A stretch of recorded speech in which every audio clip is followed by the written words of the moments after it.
Prologue.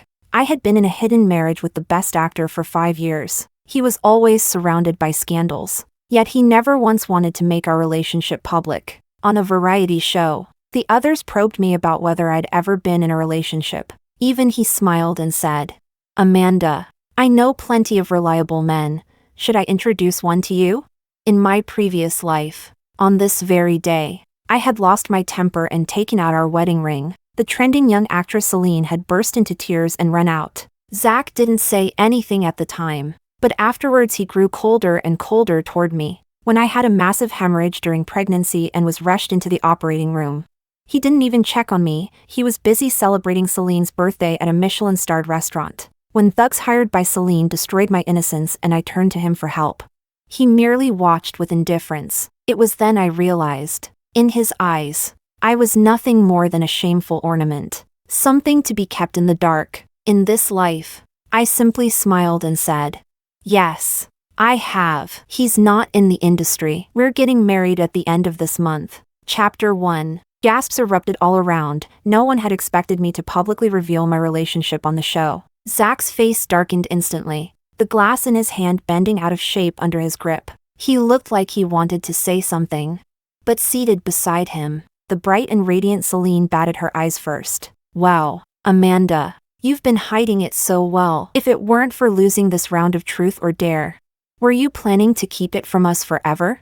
It was a live broadcast, and her words instantly set off waves in the live stream chat. "Amanda's fans must be miserable. Your idols abandoned you for a relationship. Hee. Our Celine's the best, focused on her career. Ambitious. No time for men. Why would we be miserable? Amanda's an actress. She wins us over with her acting. She's already taken the Grand Slam of awards. What's wrong with dating?" Meanwhile, Celine hasn't even made a name for herself yet. Besides, Amanda's always said that when the time comes, she'll find someone. I smiled faintly. I may have hidden it, but I am the rightful wife. In my previous life, I had always thought Celine didn't know about my relationship with Zach. That she, too, had been deceived. But just before my death, Celine had come to flaunt Zach's love for her. And I finally learned she had known all along. Celine's expression shifted, but the other guests didn't notice. Instead, they looked at me with curiosity. "Amanda, who is he? Do you have a photo? A man worthy of Amanda and outside the industry? I'm dying to know." I smiled. "He doesn't like being in the spotlight. I'll introduce him to you another time." Just as I finished, a derisive laugh sounded. Celine raised an eyebrow, her eyes full of provocation. "Amanda, don't tell me this guy doesn't even exist, and you're just making him up. After all, you're not exactly young anymore. If you still don't have someone close to you, it's pretty embarrassing. Isn't that right, Zach?" She blinked at Zach and playfully stuck out her tongue. I clenched my fists, and the next second, I heard Zach cooperate with her perfectly with a short Celine's smile widened in triumph. I felt a sting of self-mockery. A moment ago, I had still been expecting something. How ridiculous. The other guests tried to smooth things over. "Amanda, don't be mad, Celine's just joking. This is Amanda's private life. We shouldn't pry." I was about to speak when a man's voice rang out at the door. "Excuse me, is Amanda here? I'm here to pick her up from work." Chapter 2. Everyone turned toward the voice. A young man stood at the doorway, one hand casually in his pocket. His sleek black hair had a slight wave brushing his forehead, his brow ridge sharp as a carved ridge, his complexion pale yet strikingly handsome. When our eyes met, I froze for a moment. He smiled at me. "Amanda, time to get off work." The live stream exploded. "Holy crap, this guy's hot. Is he Amanda's non-industry boyfriend? No way. I thought Amanda was making it up. Didn't expect her boyfriend to show up to pick her up." I stood from my chair, nodded to everyone. "I'll be heading out first." From the moment I stood, I felt a pair of eyes boring into me. I didn't look back. Just as I was about to step out, Zach's cold voice called after me. "Amanda." I paused, turned to him. "What is it?" His face was grim, his eyes filled with displeasure. Celine curved her lips at me. "Today's my birthday party. Zach's throwing it for me. Are you coming?" I glanced at Zach. He said nothing. No. I withdrew my gaze and walked out. Happy birthday. I have other plans. Chapter 3. That gaze on my back didn't vanish until I sat down in the back seat of the car. I looked at the man beside me and thanked him. Thank you, Junior, Bruno said. No need to be polite, Senior. I was just watching the live stream and happened to be passing by. I smiled faintly, not pressing further. He didn't ask me anything either. Only said, "Where to now? I'll give you a ride." I gave him my home address. We arrived quickly. Just before I got out, Bruno lifted his phone and waved it at me. Add me? I hesitated for a moment. He chuckled softly. Who knows, maybe someday I'll need your help too. Hearing that, I nodded, taking out my phone. All right. After we exchanged contacts, Bruno drove off. I turned and walked into my house. This place was one Zach and I had bought before marriage. It wasn't big, but it carried our shared memories. Back then, whenever I didn't have a work schedule, we'd curl up here together, playing games and binge-watching dramas. After marriage, I never changed homes. But now, Zach rarely came back. Just as I stepped inside, my agent called. Check the trending searches, quick. Chapter 4. #Zach x Celine, officially announced. What a perfect match. I thought that, having been reborn, I'd be able to face anything with a calm heart. But the short lines on the screen still stabbed at my eyes. Zach, let me introduce my girlfriend, the only one.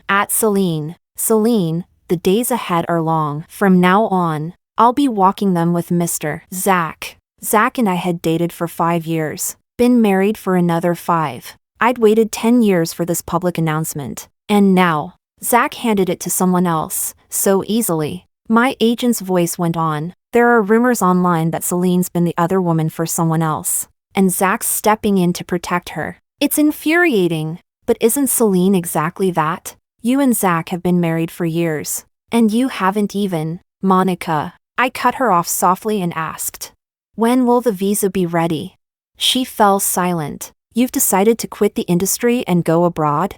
I nodded. 10 years ago, I had given up my dream for Zach. Now, I would never again let him delay my life. Chapter 5. Zach and I were childhood sweethearts, growing up together. When I was little, my parents died. I became shy and withdrawn, living under someone else's roof, often bullied by the neighborhood kids. Zach would always step in front of me, shielding me and standing up for me. Then, at 15, his parents went bankrupt and jumped to their deaths, leaving him completely alone, saddled with enormous debt. The blow nearly crushed him more than once. He wanted to end it all. I was the one who held him, comforting him. We were each other's light in the darkness, relying on one another to survive. At 18, I received an offer from University A overseas, my lifelong dream school. That day, Zach didn't say a word. He just held my hand, eyes red, standing there the whole night. The next morning,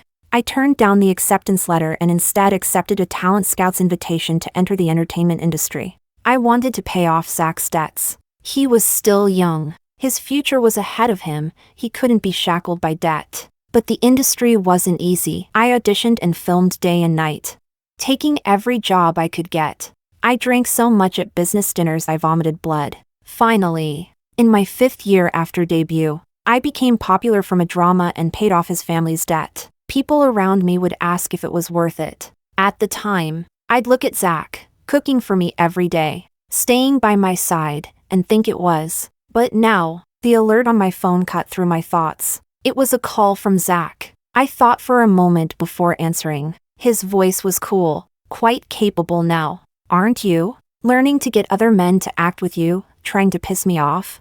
But you miscalculated. I know your love for me best. I'm not the least bit angry. I stayed silent. Then a familiar female voice came from the background. Come cut the cake for me. Zach replied.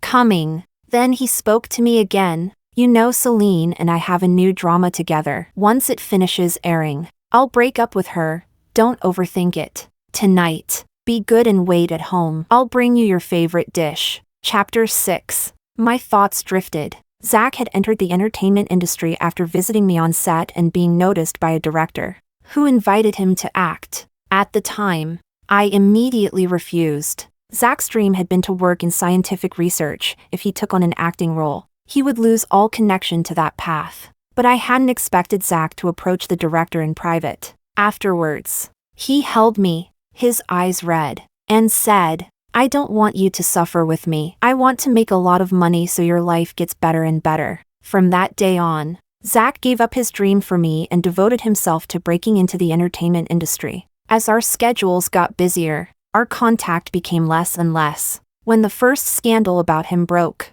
he took a 5-hour flight overnight to see me, holding me and apologizing, saying it was all a misunderstanding, that he would handle it and I shouldn't overthink. I suggested we make our marriage public. He said it might hurt his career and upset his fans. Now wasn't the right time. But he promised me that I would be his only wife, and the only person by his side. Thinking of his career, I didn't press the issue. Until later, Celine appeared at a banquet. She was targeted for a casting couch deal. While fleeing, she fell into the water, and Zach happened to be there to save her. She seemed like a delicate white flower, pure and innocent, lying drenched in Zach's arms. That night, the two of them shot to the top of the trending charts, with marketing accounts spreading the story wildly. That time, Zach didn't say a single word to me. Chapter 7. When I came back to my senses, Zach's call had already ended. I didn't dwell on it. Instead, I contacted a lawyer to draft a divorce agreement. Before leaving the country, I had to settle everything with Zach. What I didn't expect was that when Zach came home that night, he brought Celine with him, peeking out from behind Zach. Celine's cheeks were flushed. She ran over to me with a grin. "Tada. Amanda, we packed up the leftovers from my birthday party for you. Hurry and eat them." Zach stood there, looking a little helpless. "Slow down, you're drunk. Be careful not to fall." Then he paused and turned to me. "Celine drank a lot tonight. It's not safe for a girl to go home alone. She'll stay here for the night." "Oh right. Your hangover soup is really good, isn't it? Make her a bowl." I just stood there, my ears buzzing, my hands trembling uncontrollably. So, it wasn't enough that he was cheating, he had to bring her here openly? And ask me to make her hangover soup? A girl? Where's her assistant? Celine never went anywhere without 3 or 4 assistants. How could she be alone? At worst, she could stay in a hotel. Zach frowned. "When did you become so petty?" My voice shook despite myself. "This is my house. Get out." Seeing the redness in my eyes, Zach softened his tone. "All right. I'll call someone to take her home now." He took out his phone to make the call, but the next second, a sharp scream rang out. Celine tumbled down the stairs. Zach's face changed instantly. He threw down his phone and ran to her. He was in a panic, so different from his usual calm. "Celine!" She lay in his arms, eyes closed. Zach's face darkened, his gaze stormy as it locked on me. My heart skipped a beat. I blurted out, "It wasn't me." But the next second, his hand struck my face. "Amanda, are you saying Celine fell on her own just to frame you? She's an actress, you know how much her face matters to her." That slap stunned me. It snuffed out the last flicker of light I'd been holding on to. Zach carried Celine and headed for the door. I stopped him. "Wait." I handed him the divorce papers. "Sign this, or you're not leaving." He glared at me in anger. In the past, whenever we argued, I would cling to him, asking him to buy me something, signing bills to make myself feel better. Now, without even looking at what it was, he signed. Then he strode out with Celine in his arms, out of Zach's sight. Celine curled her lips at me in a smug little smirk. Chapter 8. News of Celine's hospitalization shot to the top of the trending searches. In the photos, she had a bandage wrapped around her forehead, lying weakly on the hospital bed while Zach attended to her with meticulous care. The internet was flooded with posts praising how loving the two of them were. Monica, who had been managing me since my debut, knew the truth about me and Zach better than anyone else. She came to me and started cursing Zach without holding back. "Is your visa ready, sis?" Monica nodded. "You'll have it in 3 days. 3 days was just enough time for me to deal with a few other matters. But I didn't expect that on the 3rd day, another post would explode online. Breaking, Best Actress Amanda caught interfering in Zach-Celine's relationship. Breaking, Amanda's failed attempt to harm Celine. I clicked into the trending topic and saw countless gossip accounts frantically reposting two photos. One was of me coming home last night. The other was of Zach and Celine returning together shortly after. The comments section was in chaos. Comment: WTF. What's going on? Why were all three of them going into the same house? Comment: that be ****H Amanda. My friends in the industry and heard Amanda snuck into the film Emperor's house last night. Celine's injury was her doing. Comment: what would Amanda be doing in the film Emperor's house? Comment: stop making things up. What would she sneak in for?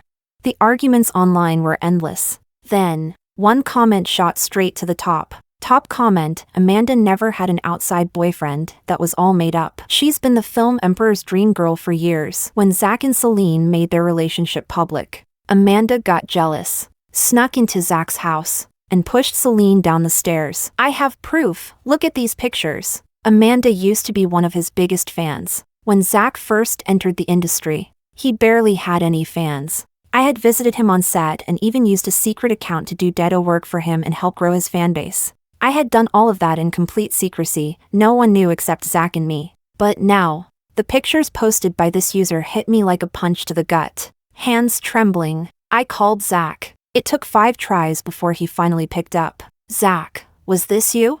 Those pictures, if they weren't from him. I couldn't think of anyone else. There was silence on the other end. After a long pause, I finally heard him say, "You deserved this. The things you said on that variety show made netizens believe Celine was someone's mistress, hurting her reputation and causing her to suffer online abuse. Our relationship announcement wasn't just for our new drama, it was also to restore her name. To make up for your mistake. I thought you'd repent. But instead, you pushed her down the stairs." His words made me laugh until tears nearly spilled. All for my own good?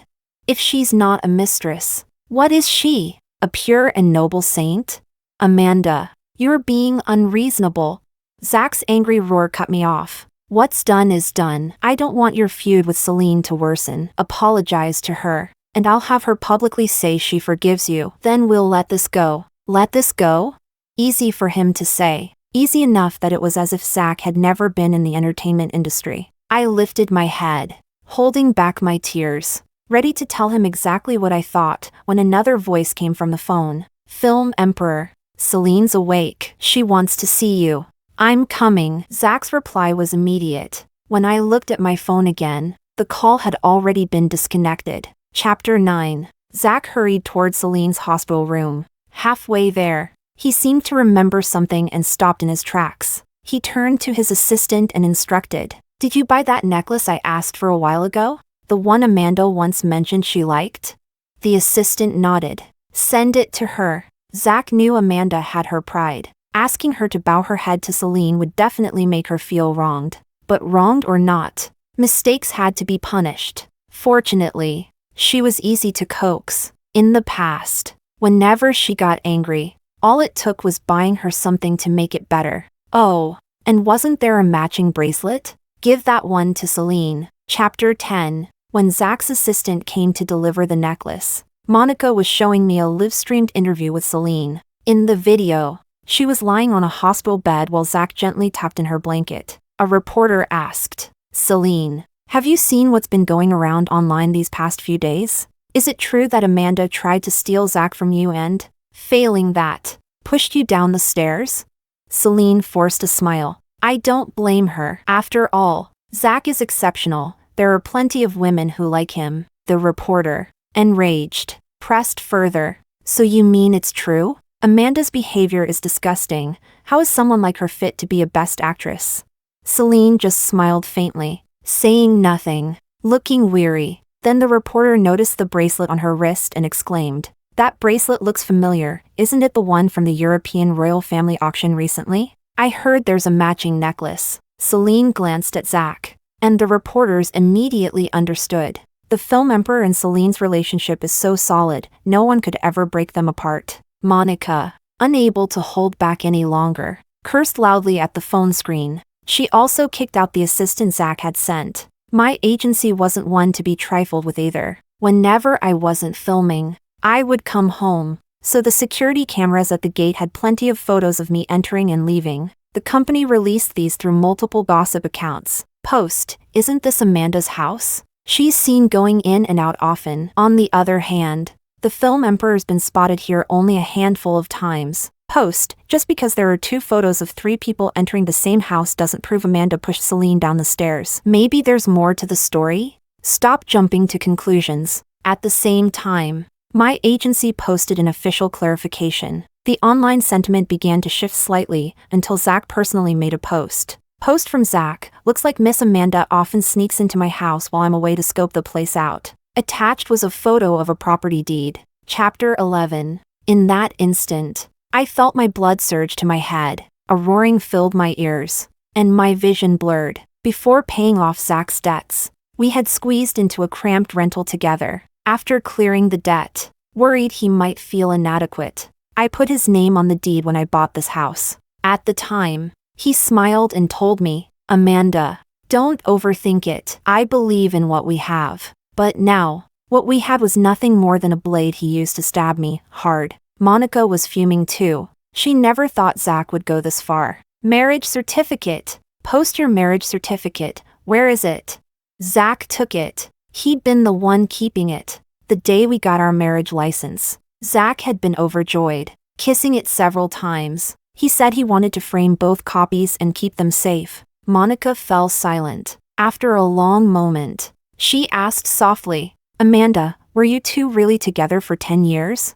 I gave a bitter smile. Just then, my phone lit up with a message. Bruno, need help?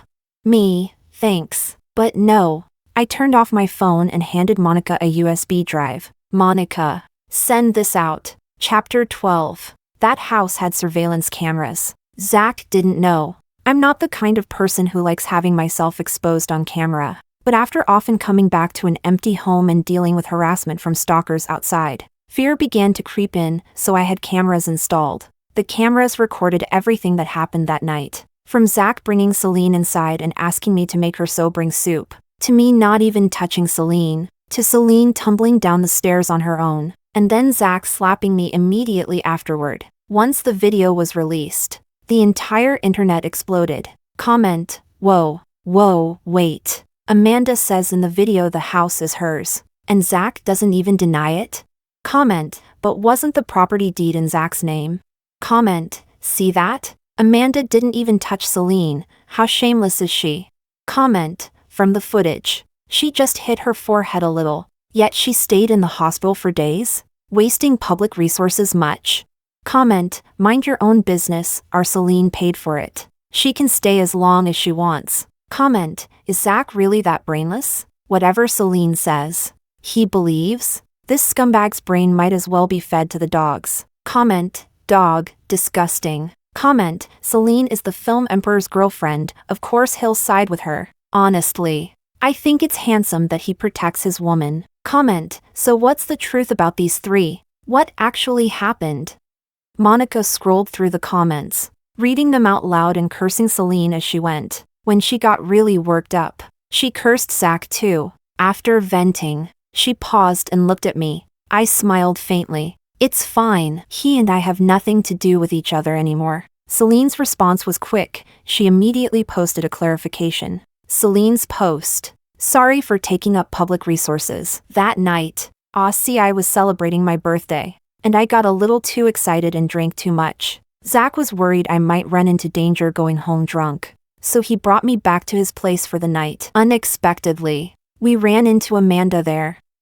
She seemed a bit unstable and insisted the house was hers, even telling us to leave. We realized she might have been emotionally triggered. So to defuse the awkwardness, Zach asked her to make Sobring soup, really to give her a chance to step away. At the time, I remember feeling a push from Amanda's direction. I didn't expect it to be a misunderstanding. I apologize here, but what shocked us was discovering she had secretly installed cameras in the house. Chapter 13. In her hospital room. After posting, Celine's face twisted with anger. That be *TCH Amanda. She never imagined Amanda would have kept such a trump card. When she saw Zach enter, her eyes instantly reddened. Zach. It's my fault. I was drunk that night. I didn't think it would cause such a big misunderstanding. I'll go apologize to Amanda right now. Zach had originally come to confront her, but hearing her explanation and seeing her tearful eyes snuffed out his anger. No need to apologize. You're still injured.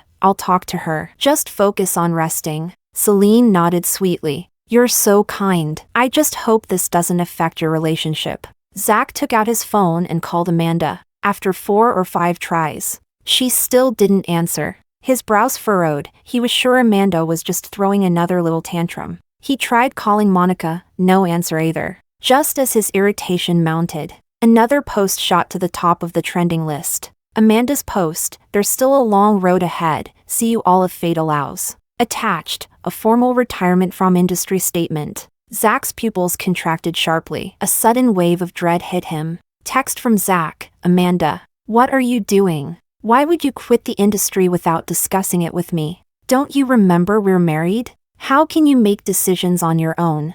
Text from Zach, Amanda. Pick up the phone or I'm really going to lose my temper. Only after sending the messages did he realize he'd been blocked. An inexplicable panic began to spread through him. Celine saw the retirement post too. Her eyes widened, and then a surge of joy rose in her chest. For years in the entertainment industry, Amanda had always been above her. And now, this B*TCH was quitting. That meant Celine could take all the resources for herself. Still, she had to put on a show. Tears welled up, and she jumped out of bed barefoot. Zach, why did Amanda quit? Is it because I upset her? She looked pitiful, enough to tug at anyone's heart. Before, Zach would have scolded her for not taking care of herself. But now, all he felt was a wave of irritation, though he still spoke patiently. It probably has nothing to do with you. She's just proud. Go back to bed and rest. Celine shook her head, crying. No, it must be because of me. Take me to her. I want to apologize. Zach was about to reply when his agent suddenly called. Zach, your secret marriage has been exposed. Zach's eyes went wide, and Celine, close enough to hear, felt her stomach drop. Chapter 14. Right before boarding the plane to go abroad, I took a photo of the divorce agreement and made a post.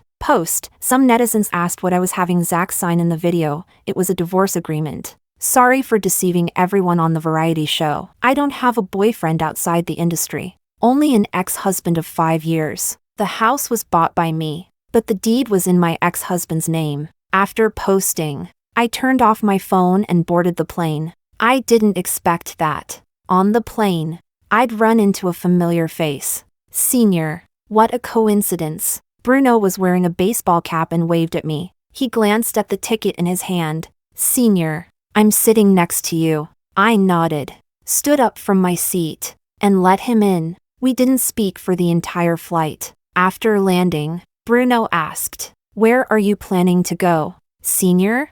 I tightened my grip on my bag. Just wandering around. Bruno smiled but said nothing more. Chapter 15. I had already thrown away my old SIM card. After getting off the plane, I replaced it with a new one, sent Monica a message to let her know I was safe, and didn't look at any news online. I rented a small apartment and began preparing for school. But on the first day of class, when I saw the professor standing at the lectern, I went silent. Bruno smiled at me. What a coincidence. Senior. After class, Bruno invited me to dinner. He said he had been teaching at this university for the past 5 years. I don't have many classes. If you need any help, you can always come to me. In the past, when he called me senior, I didn't think much of it. But now that he was my professor, that senior sounded all kinds of awkward. Just call me by my name. All right, Amanda. Me. Chapter 16.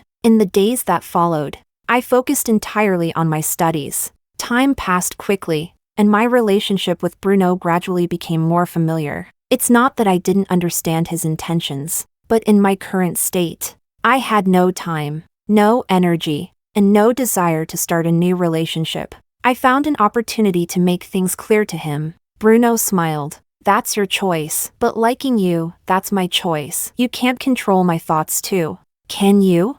Me? Well, he had a point. I really couldn't control that. Still, Bruno never crossed any lines. and our interactions remained calm and normal. Chapter 17. The next time I saw Zach was 3 months later. I was having a meal with Bruno, discussing a project, when Zach appeared at the entrance of the restaurant. After 3 months, his face was covered in stubble, looking completely unkempt and worn down. The moment he saw me, his eyes turned bloodshot. "Amanda, I finally found you." He rushed toward me, trying to hug me, but Bruno stepped in and blocked him. Zach froze for a moment, then glared at Bruno, anger flaring in his eyes. "Move." Bruno gave a cold smile. "Sir, please mind yourself. Keep your hands to yourself. She's my wife. What does that have to do with you?"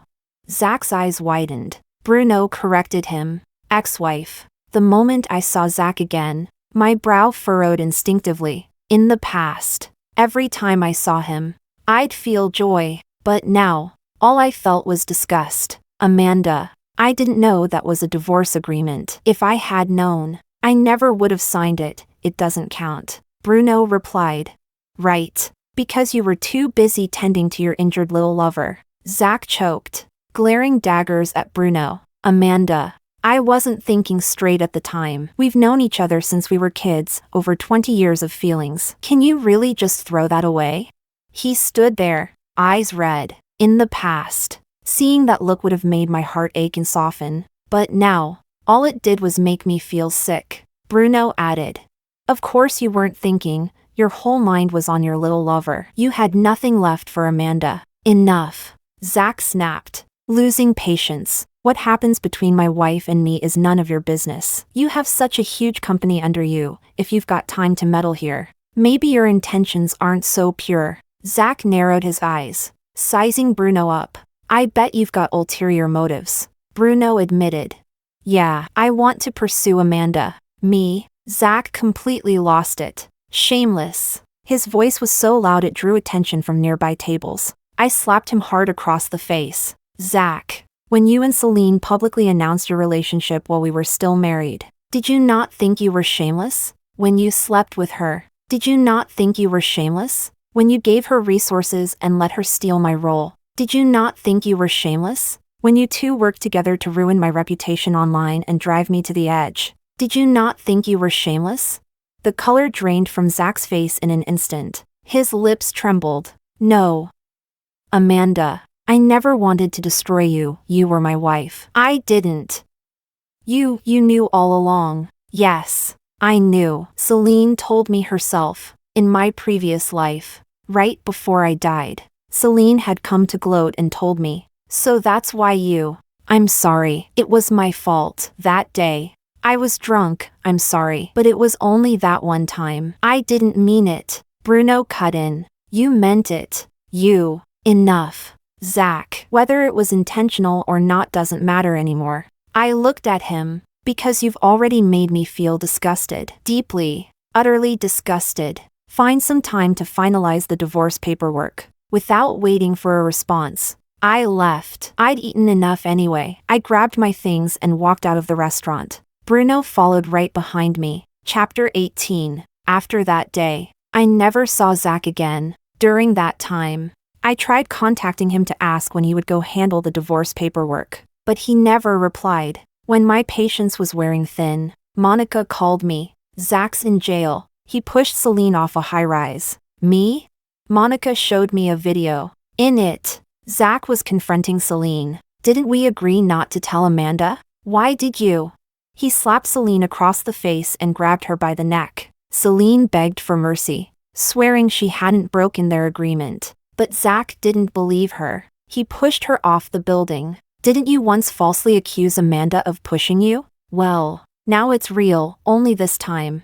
I'm doing it for her." The building wasn't extremely high, but not low either. Celine was unlucky. She landed on a steel rebar sticking out of the concrete. It damaged her nerves, leaving her completely paralyzed. She had already ruined her reputation for what she'd done with Zach, and had to pay huge penalty fees. Now paralyzed, she couldn't even afford medical treatment. Her parents simply abandoned her. Zach was charged with attempted murder and imprisoned. When I learned about it, I was surprised, but not shocked, because after the turmoil in his family, Zach's mind had already started to twist. In the past, I refused to let go of him. I kept trying to pull him back. Monica told me, a lot of fans who used to curse you found out you'd been played by Celine and Zach. They've been camping out to throw rotten eggs at the two of them. Even now, some have gone to Celine's hospital room, cursing that she deserved it and throwing rotten cabbages at her. But since no one is caring for her and she can't move,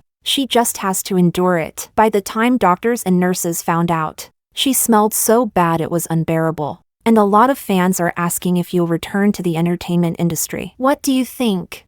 I smiled. I'm not going back. My life right now is pretty good. Although I no longer had any family, I had made many new friends at my new school. My new life had just begun. Chapter 19, Bruno's Side Story. I first met Amanda when we started university. She was cheerful and bright, the vice president of the student union. I'd often see her feeding stray animals on the roadside. Her family wasn't well off, and she had a huge burden to take care of. Sometimes she would have nothing but a plain bun for lunch, yet she'd still break it in half to share with a stray kitten. The kitten seemed a bit picky, but still ate it. That smile of hers left a deep imprint on my mind. In our senior year, we both received the opportunity to study abroad at University A. I wasn't interested at first, but when I heard she was going, I decided to go too. When school started, I was ready for a chance hometown reunion with her, but I searched the whole campus and didn't see her.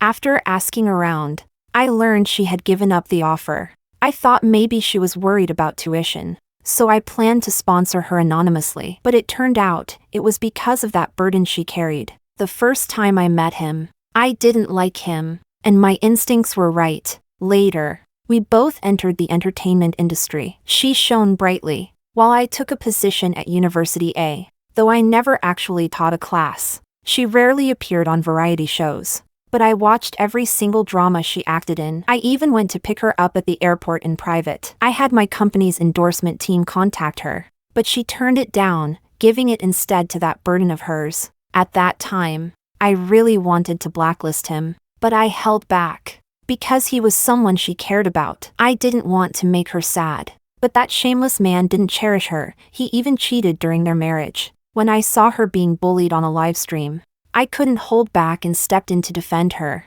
She kept her distance from me, but I was still happy because I finally got her contact information again. We had added each other in university, but she no longer used that account.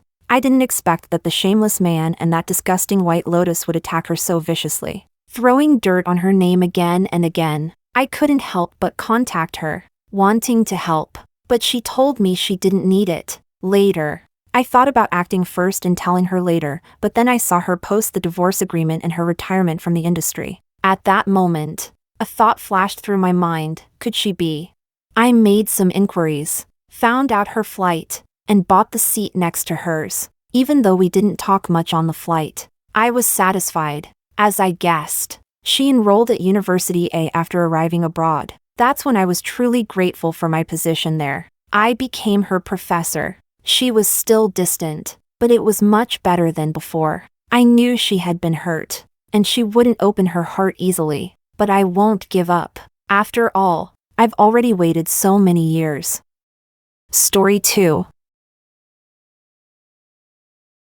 After 10 years of liking Felipe, I finally felt it was completely pointless. I stopped clinging to him, returned the gifts he gave me, and rejected all of his invitations. 1 month, 2 months passed, and I didn't appear in front of him at all, until a friend posted a picture. In the dim lighting, a pale hand rested on the lean side of a man's waist. At the spot where the fingers touched, tattooed my name. The sexual tension was undeniable. Felipe finally couldn't take it anymore and came to reconcile, only to find me in the arms of another man, being kissed so passionately that I nearly lost control. The man raised an eyebrow at him and said, "What's the matter? Do you have a fetish for watching other people make out?" Chapter 1. When Felipe noticed that my phone's wallpaper was a picture of him, he gave me a half smile and asked, "Do you like me? Are you serious?" I bit my lip, blushing, and nodded. He stood by the window in the hallway, the neon lights casting shadows on his face, making him look a little blurry. "But Alice, you're not my type." I've always thought of you as a little sister. Sister? For a moment, I thought I must have heard wrong. How could I be his sister? For as long as I can remember, Felipe has always been by my side. So close that whenever I turned around, he was there. When the pressure of the college entrance exam caused me to break out, he personally prepared a meal plan for me, tutored me, and even accompanied me to the exam. When I was robbed while abroad and shed a single tear, he flew to me on his private jet. Why are you crying? You've got your brother's shoulder to lean on. When one of his business partners made flirtatious remarks toward me, he politely ruined the man's deal and then bankrupted him. I can't even bear to say a harsh word to you. How dare he treat you like that? When I threw a tantrum with my family because I didn't want to take over the family business, he stood in front of everyone and pulled me to his side, protecting me. What are you afraid of? If she doesn't want to do anything in the future, I'll take care of her. His absolute favoritism was reserved for me alone. Isn't this love? Would a brother really treat his sister this way? Chapter 2. I refuse to give up. But I don't want to be your sister. Felipe lit a cigarette and sighed helplessly. Alice, I want us to keep things the way they are. He slowly exhaled a puff of smoke. I sniffled and coughed twice, and he quickly put out the cigarette, lowering his eyes to look at me. Lovers break up, but family ties last forever. Do you understand?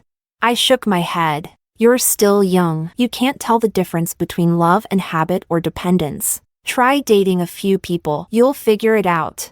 I gripped his hand tightly. Felipe, I can tell the difference. I've liked you for a long time. I don't want to be your sister. I want to be your girlfriend. Can't you give me a chance?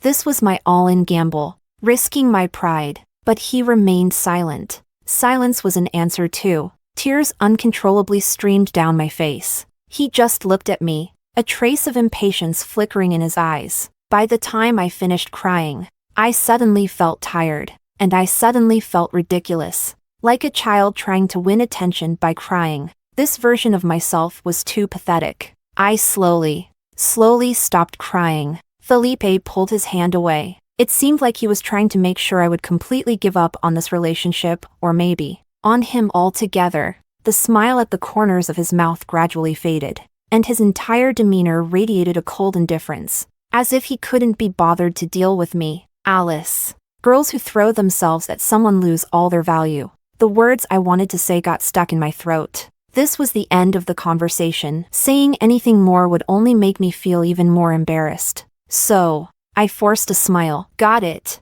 Felipe. I didn't cling to him. I wiped my own tears away. The air was so still that all I could hear was the pattering of rain outside. Do you want me to give you a ride? I shook my head. No need. He seemed like he wanted to say something else, but instead just nodded curtly. Take care of yourself. Okay. With that, I turned and walked away. Chapter 3. I took a cab back to school, and the rain was still falling. Using my bag to shield my head, I huddled under the school gate to avoid the rain. I was soaked. I wiped my face, unsure if it was rain or tears. Just as I was about to rush back into the downpour, an umbrella was held out in front of me. I looked up. It was one of my classmates. His name was Jacob. I accepted his kind offer, but I didn't expect that I'd still end up with a fever, half asleep in the middle of the night, burning up. I thought, maybe this is the pain of heartbreak. Maybe you need to go through a shattering illness to fully recover. On the way home that weekend, my mom called me. Sweetheart, have the driver take you to Felipe's house first. We're having dinner there today. Thinking about Felipe's face, I refused. Mom, I'm not feeling well. I don't want to go. Felipe's family is celebrating something today. Just stop by and show your face. Then you can go home, okay? I thought about it and agreed. After I hung up, my childhood friend Fiona sent me a picture. Felipe bought you a necklace. Big spender. P.S. If you already got it, forget I said anything. My friend saw him at the auction last week and sent me this. Why didn't you post about it? My heart leapt into my throat. I had loved that necklace for a long time and had mentioned it to Felipe before. But when I stepped into Felipe's house, I saw that the necklace was on someone else's neck. It was Julia. My mind went blank for a moment. It wasn't until she greeted me with a smile that I snapped out of it. Alice, you've grown up. You're looking more and more beautiful. I forced a smile, holding back my emotions. Hello, Julia. Julia was exceptional. She was the same age as Felipe. And among our group, she was one of the few who could match him in status and ability. Felipe had always admired her. At this moment, even if I were naive, I could tell that today's gathering was set up by the elders to bring the two of them together. I wasn't too upset. I was just wondering, why that necklace? Why did it have to be that necklace? I looked up, and my eyes met Felipe's. He frowned slightly, quickly averting his gaze. It seemed like he wasn't pleased with my presence. After all, we had already laid everything bare, and I shouldn't have been so clueless as to show up at his arranged date. In the past, when rumors about the two of them circulated, I had tested the waters by asking Felipe if there was any possibility. He said that he and Julia were too alike, both strong-willed, which made them good partners in business. Back then, I foolishly thought that since I had a softer personality, we complemented each other well. It was all my wishful thinking. I didn't stay until the end of the gathering. Later, I replied to Fiona, the necklace wasn't for me, and after finding out about my feelings for him, he rejected me. Chapter 4. I started packing away the gifts Felipe had given me. On the video call, Fiona chatted on. He rejected you? Oh, come on. No way. He said he sees me as a sister and doesn't want to cross that line. The box I was holding contained a gift Felipe had brought back from Pakistan. He had gone there for business, and though he could have returned earlier, he stayed an extra day just to buy something for me. In the end, he got caught in a terrorist attack. While we were on a video call, stray bullets exploded behind him, and the connection was cut off. I didn't sleep at all that night, my pillow soaked with tears, preparing to fly out and find him. But the next day, he showed up in front of me with that gift in hand. There was still a wound on his forehead, and when he saw my swollen, tear-streaked eyes, he gently rubbed my cheek. I'm not dead yet. See? I came back safe and sound. I threw myself into his arms, unable to calm down for a long time. Sister? That's ridiculous. Does Felipe really believe that? We grew up together too, and look how differently he treats you compared to us. Back then, I also thought it was his favoritism toward me, a little romantic secret between us. But now, I don't think that anymore. To Felipe, I was a sister, a relative, a part of his family, but never his lover. Feeling a bit suffocated, I walked out onto the balcony. That's when I saw Felipe in his garden, standing under the large tree on the ground floor. Felipe and Julia were standing very close together. It almost looked like they were kissing. Out of the corner of his eye, Felipe seemed to glance in my direction, like a voyeur who had been caught. I quickly stepped back into the room. Suddenly, I found everything pointless. As I pulled the curtains closed, a bitter thought crossed my mind. Was Felipe doing this on purpose? Trying to make sure I completely gave up on him? But what he didn't know was that my heart had already died on that rainy day. Chapter 5. I didn't pay any more attention to them after that. I was only thinking of finding a chance to return all the gifts Felipe had given me. Fiona's birthday was celebrated at one of our usual places. When I arrived, our friend Dominic had just walked in from outside. I saw Felipe next door having dinner. I invited him over, but he said he'd cover the bill and wouldn't join us. Guess who he's having dinner with? He had a gossiping expression, and Fiona, trying to spare my feelings, was just about to cover his mouth. But it was too late, he had already said it. With Julia! Can you believe it? The two most successful people in our group finally got together. Wait, but what about Alice?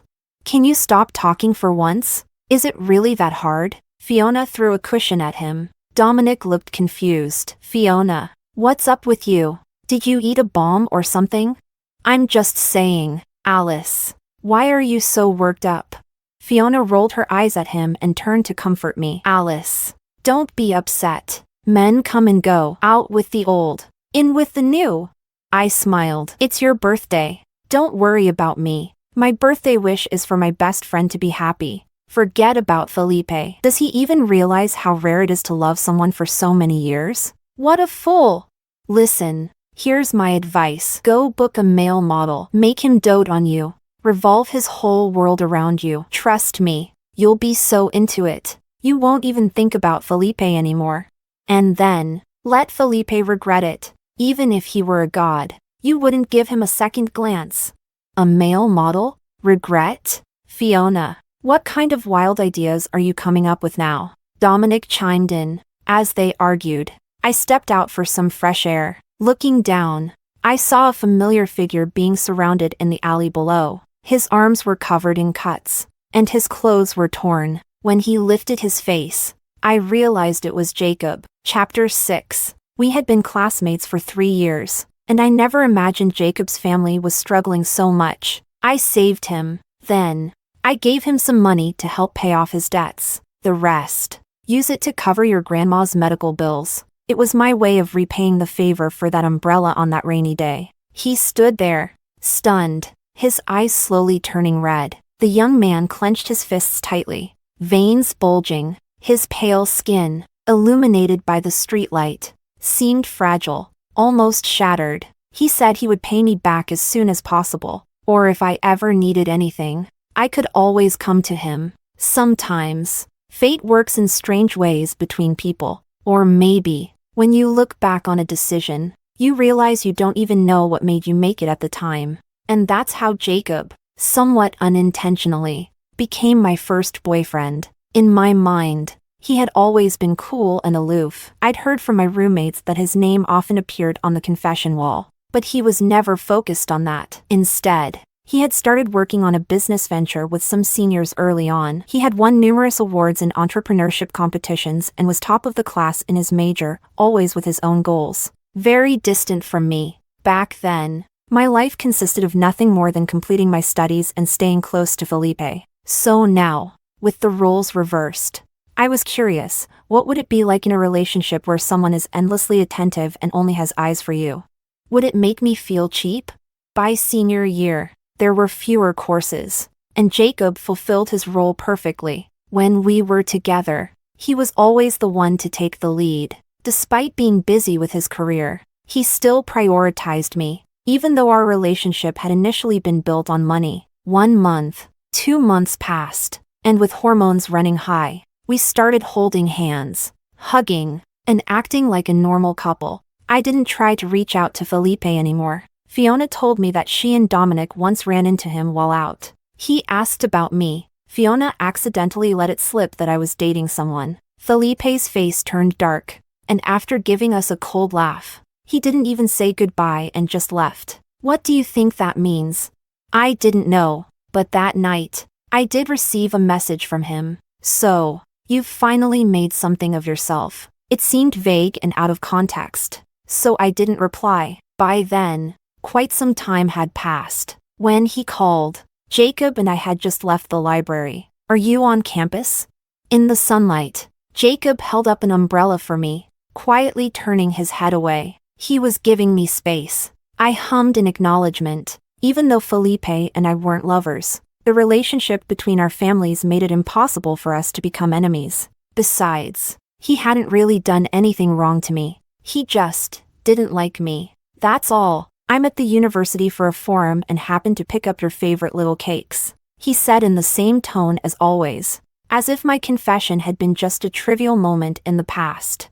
I wasn't paying attention and tripped over a small stone on the path. Jacob quickly caught me, softly reminding me, careful. Coming back to my senses, I declined Felipe's offer. No need. Felipe, I'm on a diet and cutting out sugar. There was a moment of silence before he spoke again, his voice carrying a faint, almost imperceptible tremor. How about we grab a meal instead?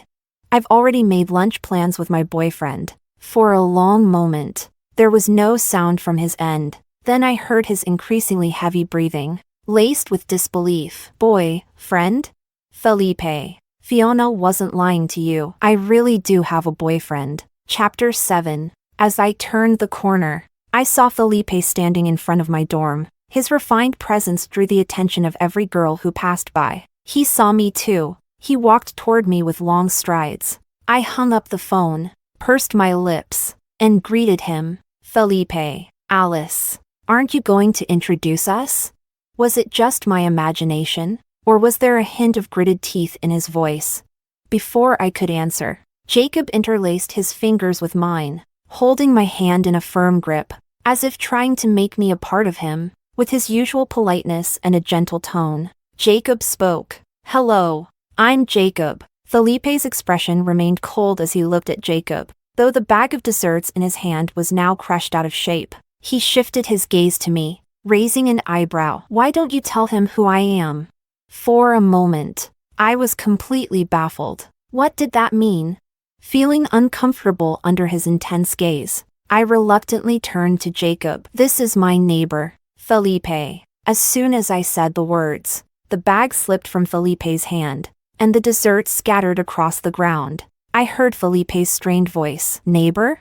Something I said must have hurt him. That day, Felipe gave me a look I'd never seen before, an unfamiliar and pained expression, before walking away, looking utterly lost. Chapter 8. The northern weather turned cold quickly, and this year, the snow came early. Fiona invited me to go skiing, and I brought Jacob along. On the bus ride up the mountain, Jacob handed me a warm pack. When we got off the bus, he discreetly wrapped a scarf around my neck, bundling me up snugly. Snowflakes fell on his hair, on his eyelashes, covering him with a light dusting of white. I smiled. Jacob, your eyelashes are so long. Has anyone ever told you that?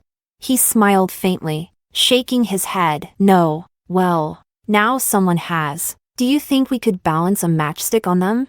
After putting a hat on me, he lowered his lashes. You can try later. For now, give me your hands so I can help you with your gloves. I obediently stretched out my hands. Jacob was that kind of person, attentive, thoughtful, and gentle. Most importantly, he was emotionally stable. Being with him made me feel safe. This was the first time I'd introduced him to my friends. Fiona was the most excited, pulling me aside to whisper, Alice, your boyfriend is way too handsome.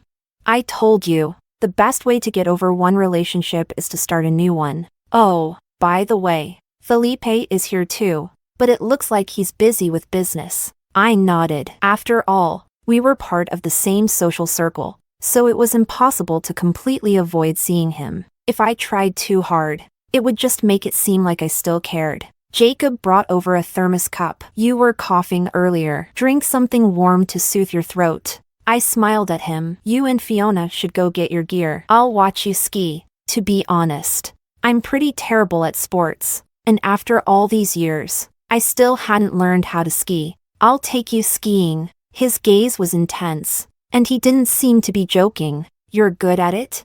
Very good, he said, without the slightest hint of modesty. Feeling tempted, I got changed into my ski gear along with him. Fiona and Dominic were already having a blast on the slopes. They looked so cool, racing down in the sunset glow. Maybe Jacob noticed the envy in my eyes, because after helping me put on my goggles, he tucked my hair into my hat. I'll hold you while we ski. Huh? Jacob had already adjusted his gear and held out his hand to me. Dressed in black ski clothes, his 6 feet 2 inches frame looked even taller. Before I realized it, I was clinging to him, holding on tightly around his neck. Jacob, I'm heavy. You're not. You should eat more. Jacob, are you sure about this? Trust me. He lifted me by my legs, and we were so close that the only sound I could hear was our mingling breaths. Dominic and Fiona whistled at us. For some reason, my face started to heat up. Are you ready? Jacob's low, gentle voice sounded in my ear. Yes. Then let's go. The moment we began to slide, I couldn't help but scream. Jacob! I'm here. Aw. Jacob! Alice, look at the sunset. It's beautiful. I never knew Jacob was such a skilled skier. Later, he took me skiing in all sorts of ways, letting me experience it to the fullest. When I finally stopped to catch my breath, I suddenly felt someone's gaze on me. I glanced to the side and saw Felipe. Chapter 9. I didn't know when Felipe had arrived, but he was already dressed in ski gear. I remembered the past, It was always Felipe who taught me how to ski. He was patient, holding my hand and teaching me over and over, but I still couldn't get the hang of it. Every time our friends laughed at me, Felipe would scoff at them. Go play somewhere else. Don't distract my Alice from learning. In truth, Felipe was right, reliance and habit do fade with time. Now, I don't need him anymore. The others started cheering for Felipe and Jacob to race. After all, they were the best skiers there. I grabbed Jacob's hand and shook my head. Felipe made a clicking sound in annoyance. What's the matter? Afraid I'll beat him? Don't worry. Jacob squeezed my hand. All right, be careful. Felipe's expression immediately darkened. His gaze fixed on our joined hands, growing more intense, as if he could burn a hole through me. They took the ski lift up, and Fiona came over to me. I don't get it. Why would Felipe agree to this race? Is he jealous? I shook my head. I don't know. Wasn't he the one who told me to date a few people and see what it's like? Besides, would a brother get jealous over his sister? When the race started, the crowd erupted in cheers. I found myself silently rooting for Jacob. After all, Felipe was an expert skier. At first, everything seemed fine, but halfway through, Felipe and Jacob got closer and closer. As they neared the finish line, Felipe was slightly behind. Then, his ski accidentally, perhaps not so accidentally, hit Jacob's. Jacob fell. Felipe crossed the finish line first. Only those who have skied know how painful it is to fall at such high speed. Alice, look. Felipe skied over to me, as if he was about to say something smug, like the person I'd chosen was weak. Not worth my time. But I just looked at him coldly. Was that fun? Felipe, was it worth it? Ignoring the shock in his eyes, I rushed over to Jacob. Are you okay? It doesn't hurt. I'm fine. How could he be fine? He couldn't even stand up. I'm really okay. Jacob remained gentle, but I could see his hands and legs trembling. Normally, I have a good temper and a soft personality, but now it felt like there was a fire burning in my chest. I ran back over to Felipe, apologized to him. Him?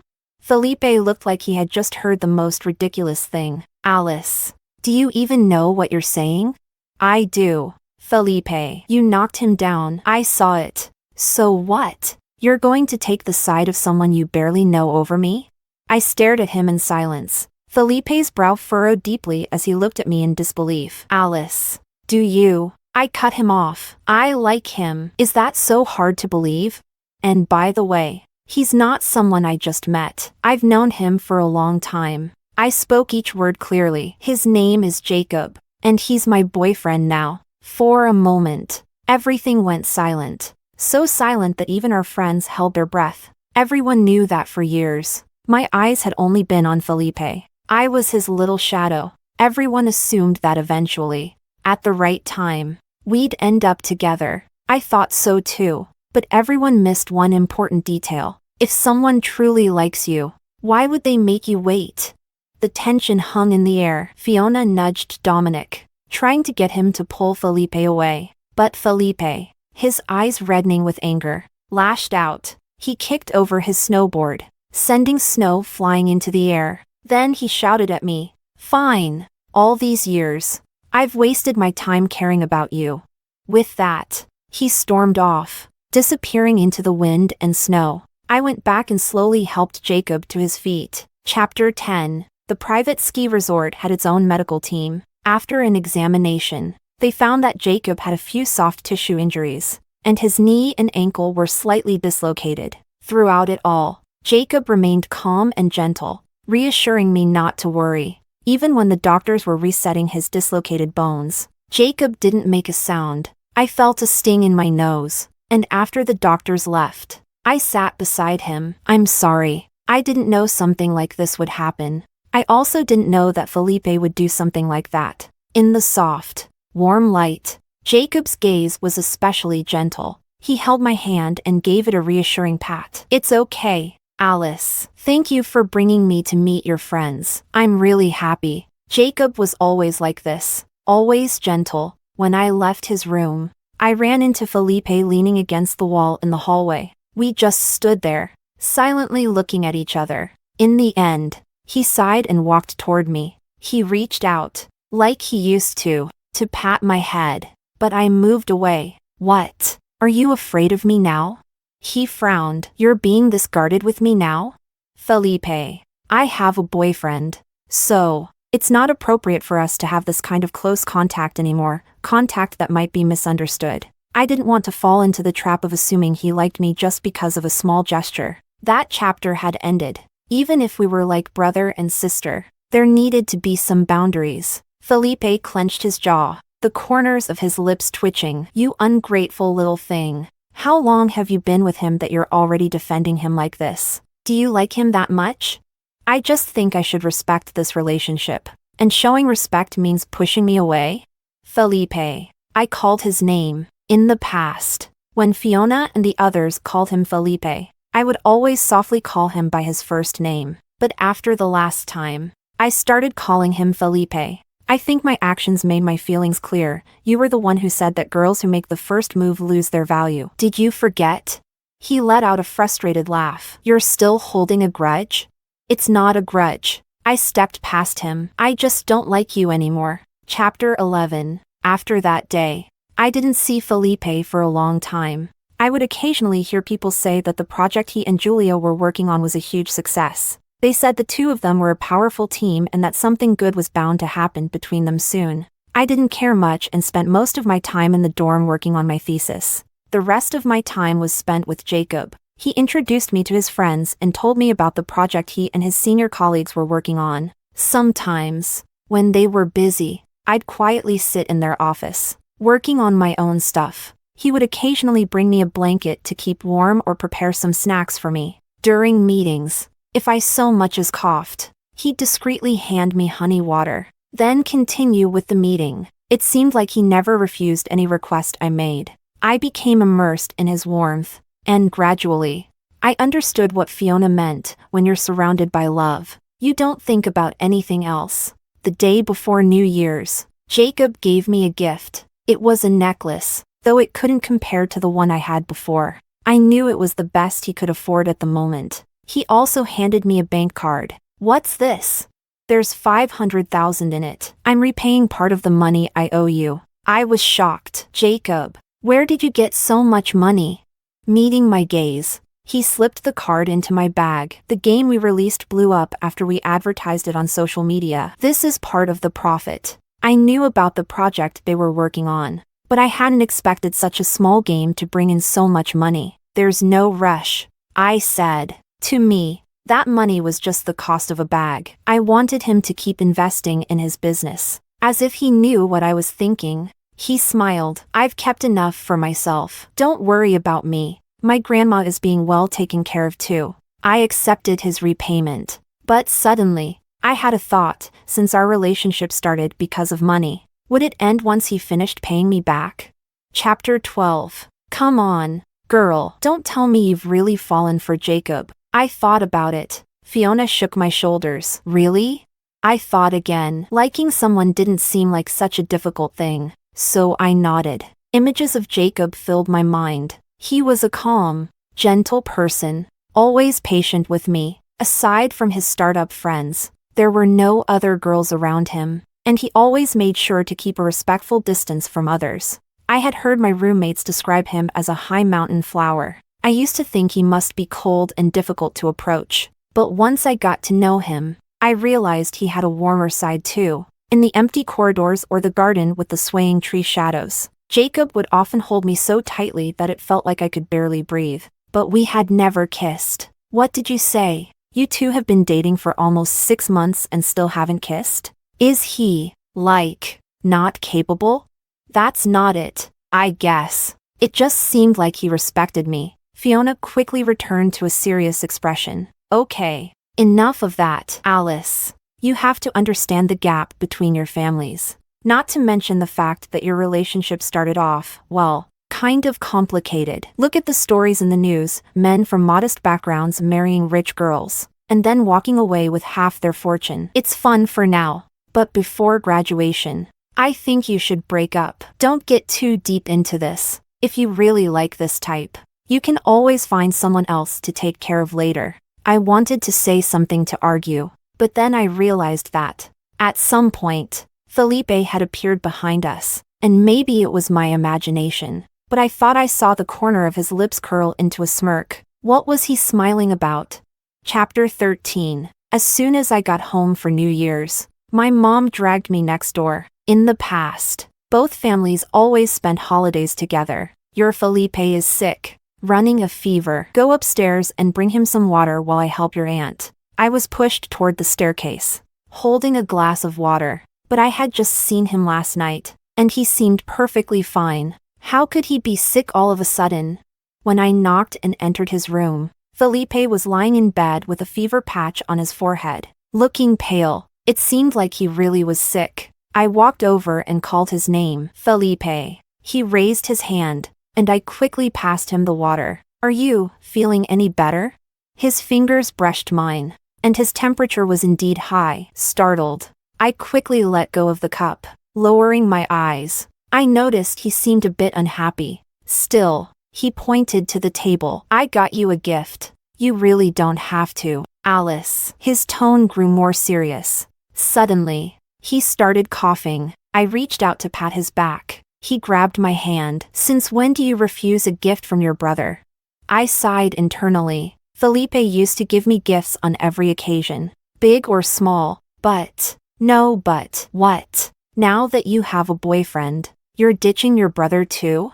He kept emphasizing the word brother. It made me wonder if I was overthinking things again. Okay, thanks, Felipe. How have you been lately? He asked. Just as my phone rang, it was Jacob calling. I turned to take the call. Jacob asked if I had time in the afternoon. The stray cat we had rescued had finally found a home, since our family lunch would only be at noon. I said I had time. Jacob said he'd take me out to dinner that evening, and I agreed. After hanging up, I noticed Felipe's face had darkened slightly, but soon, he regained his earlier composure and smiled. So, not joining them for the flower arrangement this afternoon?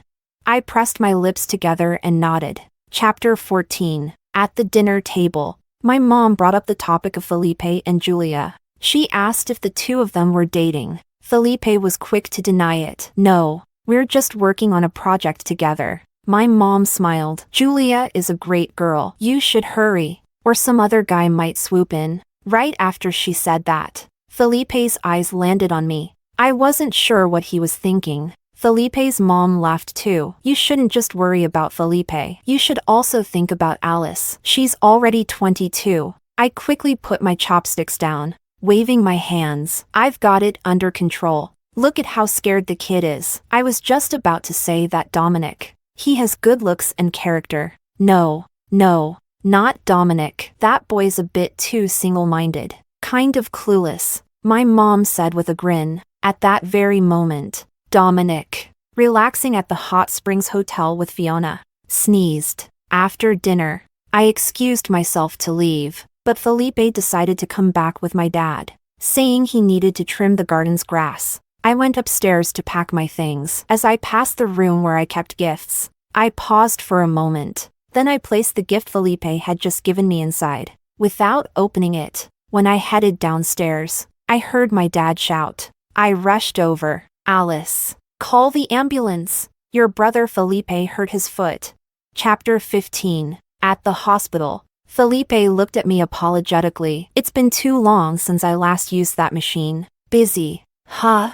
I glanced at his bandaged foot, not knowing what to say. I checked my phone instead. Jacob had sent a message saying I should handle things and not worry. He also asked if I needed him to come to the hospital to help. Is there something important? If you have other things to take care of, go ahead. I can manage, Felipe said, ever the considerate one. I looked at his injury. Honestly, he didn't really need me, did he? When you leave, could you help me get a bottle of water? He smiled. I might have trouble moving around later. There's still some work I didn't finish, and I forgot my laptop. Alice, could you bring it for me? My mom called, reminding me to take good care of Felipe since he got hurt helping my dad. But something just didn't feel right. Why was everything so convenient? Felipe, did you do this on purpose? Did you purposely make sure I wouldn't leave your sight today? Felipe froze. He hadn't expected me to bluntly and directly call him out like that. But, as calm as ever, he curled his lips into a smile. Is that really what you think of me? It's hard not to think that way. And what exactly would I gain from doing that? I was left speechless, as if trapped in the same old knot. I treat you like a sister. I don't like you that way. So what would be my reason for doing this? My mind was a bit muddled, and I forced a smile. I'll call a servant to bring you your laptop, and hire a caregiver, so it'll be easier for you to manage trips to the bathroom. Felipe, I've got plans with my boyfriend. I'm leaving now. As soon as I closed the door, I thought I heard something shatter behind me. Chapter 16. The days passed by, one after another. Felipe and I both tacitly agreed not to mention what happened that day. Jacob mentioned that they would likely spend the new year at the office. They had a new project they were rushing to launch before the holiday. At the same time, they were still working on a game they'd started a year ago. It was an automne game, and Jacob was the lead planner. I laughed. Jacob, no wonder you're so good to your girlfriend. It's because you've studied what girls want, right? He laughed too. Well, does my girlfriend have any interest in helping us spot areas for improvement? You know, for some of the character settings, we're working off pure imagination and research. So during that time, I became a hired consultant, helping them refine the plot lines. I soon realized that this project had a lot of potential. So, in a bold move, I said I wanted to invest in them. Jacob disagreed. It was the first time he had ever refused me. Why?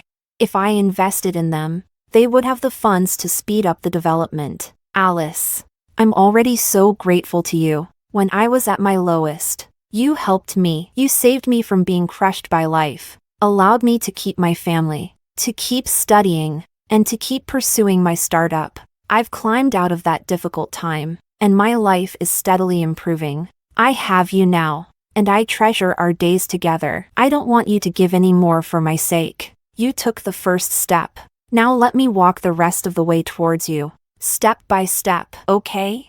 It was the first time I had ever heard him say so much about us. My heart felt warm, but I was still stubborn. Jacob, I'm betting that you'll prove me right. I'm betting my investment will pay off. And so, I signed the investment agreement and took a 10% share in their company. Chapter 17. On the day school let out for winter break, Fiona suggested we all go get tattoos. I refused. I'm scared of the pain. I don't want one. She turned her gaze to Dominic. Dominic glanced over at Jacob. In the end, neither Fiona nor I got a tattoo, but Dominic and Jacob ended up lying on the tattoo beds. Dominic let out squeals like a pig. Fiona breathed a sigh of relief. Good thing I listened to you and didn't get one. Otherwise, it would have been me in pain. Dominic, so? When the tattoo artist came out, I finally saw what Jacob had gotten. He had tattooed my name on his side. The skin around the tattoo was still slightly red. Without thinking, I reached out to touch it. The moment my fingertips brushed against his lean waist, Fiona, quick as lightning, snapped a picture. TSK, TSK, TSK. Full of sexual tension, I quickly tried to pull my hand back, but Jacob caught my fingers, giving me a slightly possessive look. A tingling sensation shot through my entire body. On the other side, Dominic shouted, Fiona, you traitor! Why aren't you paying attention to me? I'm dying from the pain.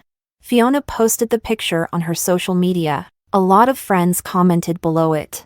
I received a private message from Felipe. It was just a question mark. I didn't reply, because Fiona and I were already on a plane for our trip. Chapter 18. A week later, I returned and dove headfirst back into game development. After all, I'd invested in it. By the time I went back home again, it was already New Year's Eve. I quickly finished dinner and escaped back to my room under Felipe's murderous gaze. I started working on my study abroad applications on my computer. Yes, that had always been the plan. In the past, I didn't want to take over the family business because I was too young and immature. But after spending time with Jacob and seeing how he and his team worked passionately toward their goals, I felt inspired. I wanted to become an accomplished adult too. Maybe noticing that I wasn't planning to come back downstairs, My mom called me, but it was Felipe's voice I heard on the other end. Are you avoiding me?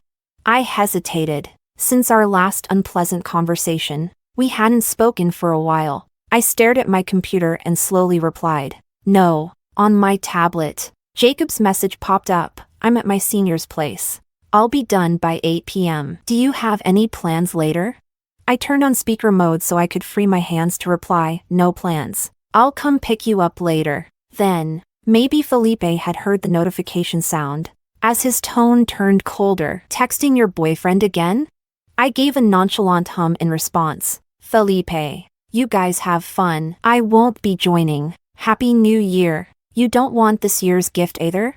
I paused. For as long as I could remember, every New Year's Eve after dinner, I would spend the night with Felipe and his friends. We would set off fireworks and stay up late, exchanging New Year's gifts. And every year, I would leave a little piece of my youthful affection in the gifts I gave him. But now, it didn't seem necessary. It felt too ambiguous, and I didn't like ambiguity. So, I gripped the phone tightly and slowly said, thank you, Felipe. But I'm 22 now, not a kid anymore. I don't need the gift. I could hear his friends' voices in the background. What's wrong? Little Alice isn't coming? You don't get it. She's spending time with her boyfriend. Didn't you see Fiona's post? Oh, almost 30 and I still don't understand these young people. I heard something drop to the floor. Felipe, the gift you were going to give Alice just fell. I couldn't see Felipe's expression, but I could sense the atmosphere was heavy. So, I said, I'm going to hang up now. Have fun. After hanging up, I replied to Jacob's message, what's the plan? He responded almost immediately, taking you to the outskirts to set off fireworks. Can you come out? I can. I rushed to my room to change. And, of course, I prepared the New Year's gift I had for Jacob. He's always been the one giving. Today, I wanted to let him know he was getting something too. Chapter 19. Brilliant and magnificent fireworks lit up the sky. It felt like a spectacular confession. Such a beautiful scene, perfect for a kiss. Jacob pulled me closer by the waist. His gentle, tender kisses slowly spread downward. Two clumsy people, kissing for the first time, our teeth occasionally bumping into each other. Jacob started off soft, but soon it felt like he was about to lose control. He held the back of my head, his other hand gripping my waist, pressing me tightly against his chest. Our heartbeats synced, almost thumping out of our chests. His kisses became domineering, intense, making me almost lose my balance. I had to cling to his neck for support. I could feel the surge of hormones sweeping through us. Then, suddenly, a sharp ringtone broke the moment. Jacob and I stopped and turned. Standing in the shadows was Felipe, his expression dark and unreadable. Jacob placed a protective hand on my head, pulling me into his embrace, usually so gentle and calm. This was the first time I'd ever seen Jacob angry. He raised an eyebrow at Felipe. What's the matter? Do you have a habit of spying on people? For some reason, Felipe looked like a ticking time bomb, ready to explode. His breathing was heavy, as if trying to calm down on the brink of losing control. He reached out his hand toward me. Alice, come here. I didn't move. His jaw clenched, and there was a brewing storm in his eyes. Are you going to come over yourself? Or do I need to carry you? Or maybe you'd prefer your parents finding out what you're up to right now? I stared at him silently. Felipe, are you threatening me? Kissing my boyfriend, isn't that normal?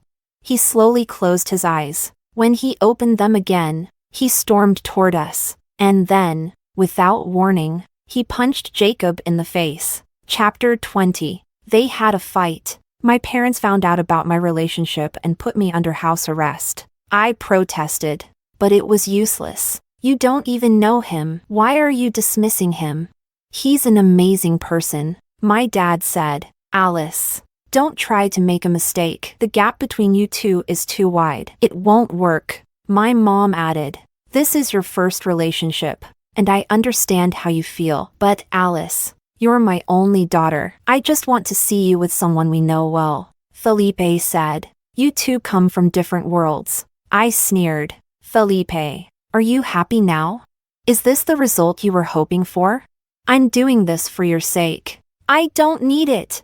I'm an adult now. I can make my own decisions. He remained extremely patient, though a hint of obsession flickered in his eyes. Don't you understand? If it weren't for the money between you two, he wouldn't be with you. You wouldn't have crossed paths. At that moment, I was certain the last incident had been deliberate on his part. So, what?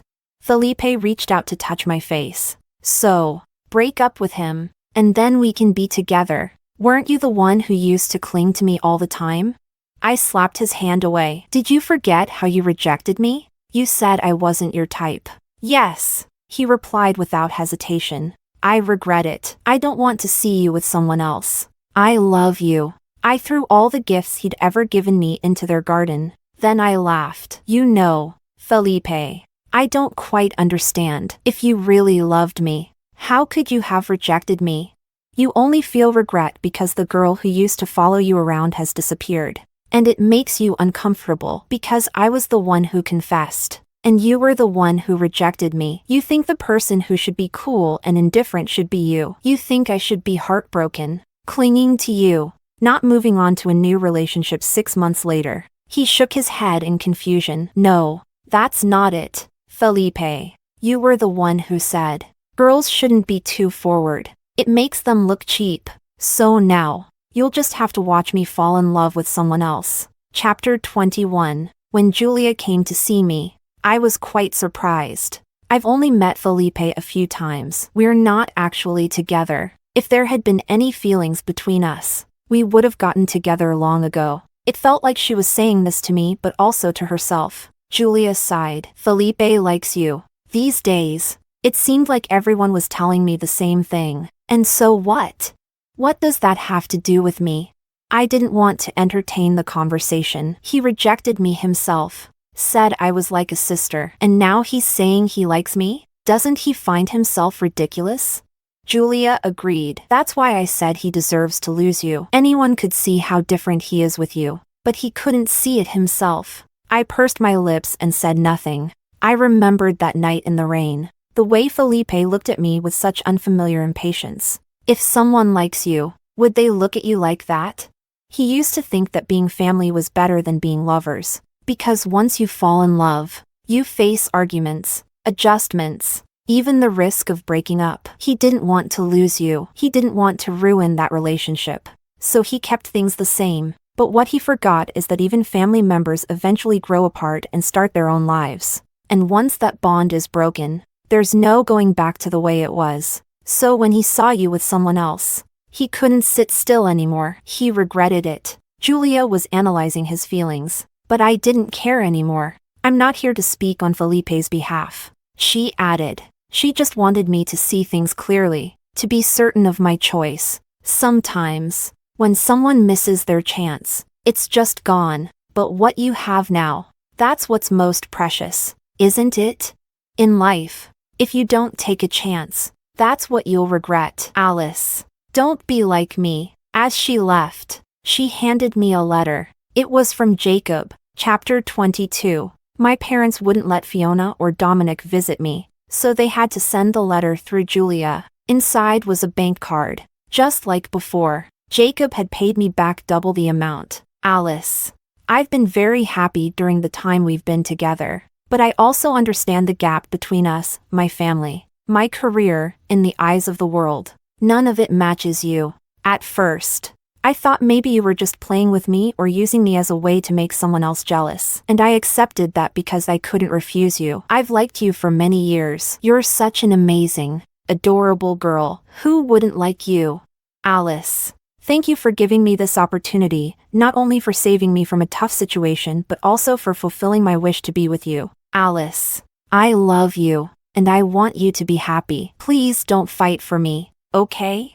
If one day I'm worthy of you, I'll come back for you. If you choose someone else, I'll still wish you the best, because you deserve the best. Chapter 23. I was sent abroad earlier than planned, as everyone had hoped. I didn't contact Jacob again, so I regained my freedom. Felipe would fly out to see me every week, traveling across great distances just to be with me. Like countless times before, he cooked for me, watched TV with me, and prepared everything I needed.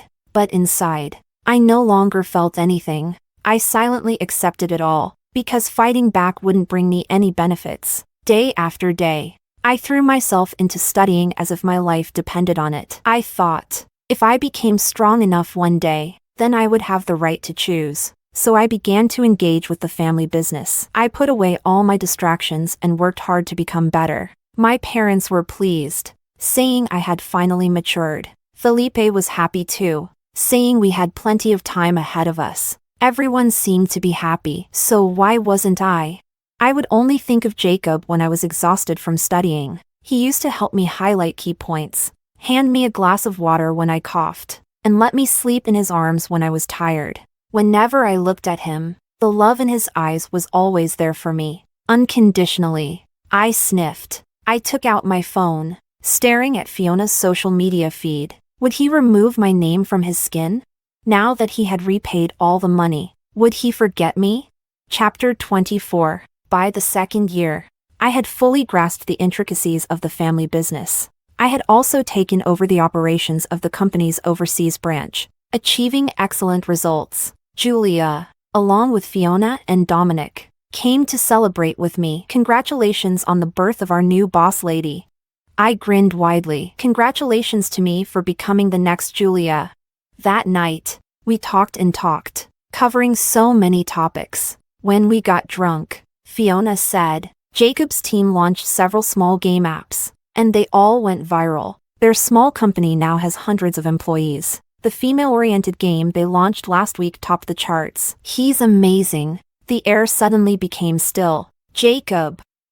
It had been so long since I'd heard his name. Hearing it made my heart race. I turned my head slightly, and Dominic quickly covered Fiona's mouth. Come on, Alice. Let me toast to you. That night, when everything was coming to an end, Felipe arrived, sitting on the bench outside the apartment building. I told him, Felipe, I don't like you anymore. No matter how many years you've been in my life, I still don't like you anymore. Felipe froze. You still haven't forgiven me, have you? I've forgiven you, but I don't like you anymore. I once thought I'd like you for a lifetime. But look, people change. Is it because you haven't forgotten him? We've grown up together with over 20 years of feelings. Doesn't that compare to the 6 months you spent with him?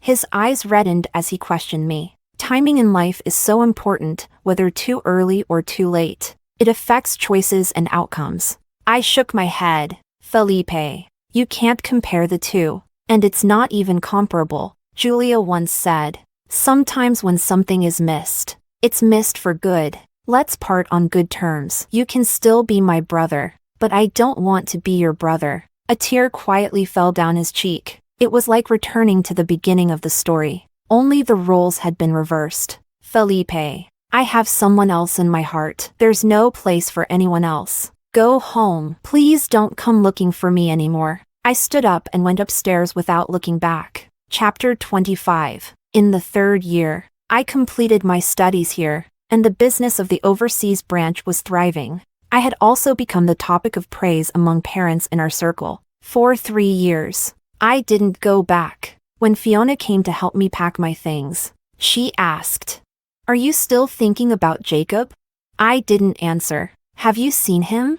I shook my head. When I left, my phone was taken away, and I got a new phone and a new number, with my parents and Felipe keeping an eye on me. I had no way of contacting him. The only news I had about him came from the media or from Fiona. Fiona pulled out her phone, opened her gallery, and handed it to me. Every month, he comes here. Even I didn't know. I was completely shocked. Why was I only finding out now?